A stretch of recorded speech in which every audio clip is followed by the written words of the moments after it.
the main tool that we have to prevent measles is vaccination. Right. And as you pointed out earlier, the vaccine has been available since 1963. It led to a very rapid and impressive reduction in measles, both in the US and globally. Currently, the recommendation in the US is that the vaccine first be administered at 12 months of age, and then it should be administered a second time between 4 and 6 years of age and prior to school entry, which sort of drives, if you will, the enforcement of vaccination. It's important to note also the second dose can be given within 28 days. Many of the children, I think, that get measles have only been immunized once. The first dose is only about 93% effective. 2 doses gets you to about 97%. So again, this is the best tool. Parents should know that it's safe, it's highly effective, and to not vaccinate the child could make them vulnerable to the sort of outbreaks we've been talking about.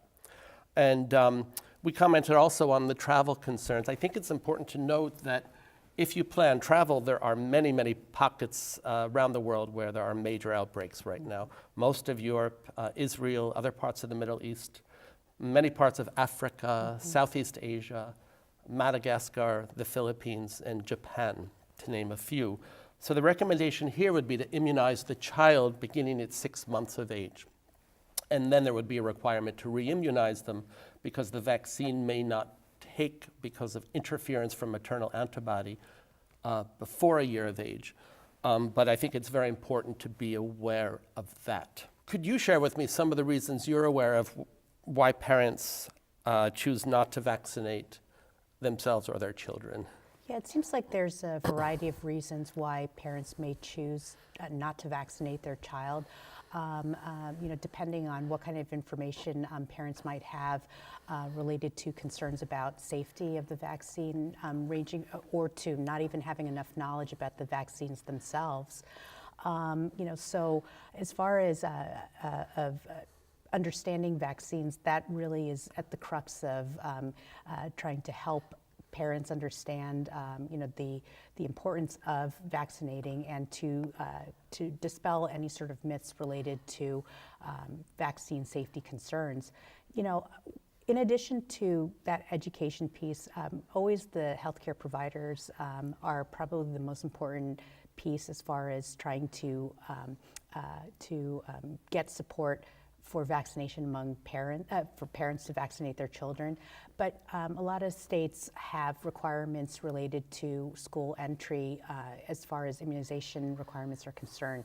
So all 50 states require immunization for school entry, and there is an allowance for medical exemptions for all of the 50 states. There are some states that have variations as far as some allowing religious exemptions, some allowing philosophical exemptions.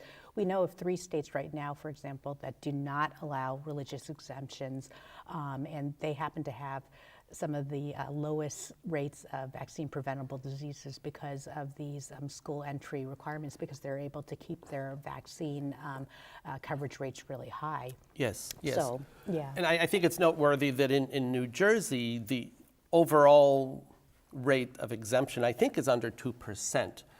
The highest proportion, though, is the philosophical or religious, and it's in communities where there are high pockets of exemptions where we're seeing the biggest risk for measles. It's sort of, I think, analogous to the risk of a wildfire. These children are the tinder that can drive that outbreak.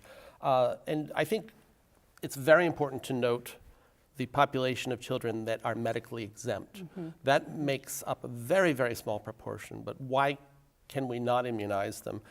Mainly because they have an immunodeficiency. To give the vaccine could cause some harm, so it's important for the community to be protected, to protect those individuals. I recall during the outbreak in 1989 to 91 in New York City, in 1 year there were 5 deaths in New York City from measles, and 4 out of these 5 children were children that could not have been immunized because they had an immunodeficiency. Or they're too young for that Or they're too matter. young, yes. Yeah. And in the same year, there were actually, I mentioned earlier, 40 cases of measles in infants less than a year of age, which were too young to be immunized. So the entire population of children less than a year of age are at risk, particularly as they hit 9th through 12th month, where they lose the protective maternal antibody. So the decision not to immunize a child puts many, many others at very high risk.